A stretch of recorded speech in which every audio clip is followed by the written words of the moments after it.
In the world of grammar, understanding the difference between the doer of the action, known as the agent, and the object in passive voice is crucial. Let's dive into this concept with some clarity and examples. First, let's define the agent and the object.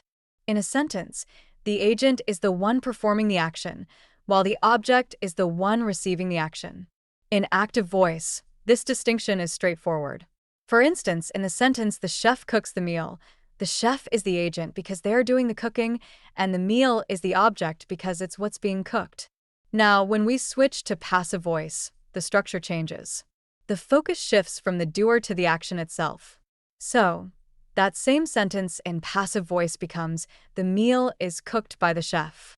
Here, the meal is now the subject of the sentence, and it's receiving the action of being cooked. The agent, the chef, is still present, but is introduced with the preposition by. Recognizing the agent and the object in passive voice can be done by looking for the subject of the sentence and the prepositional phrase that follows. If you see a phrase starting with by, that's usually your agent. In our example, by the chef tells us who is performing the action, while the meal tells us what is being acted upon. Let's look at another example to solidify this understanding. Consider the active voice sentence. The teacher explains the lesson. Here, the teacher is the agent, and the lesson is the object. When we convert this to passive voice, it becomes, the lesson is explained by the teacher. Again, the lesson is now the focus, and the teacher is still acknowledged as the doer of the action through the by phrase.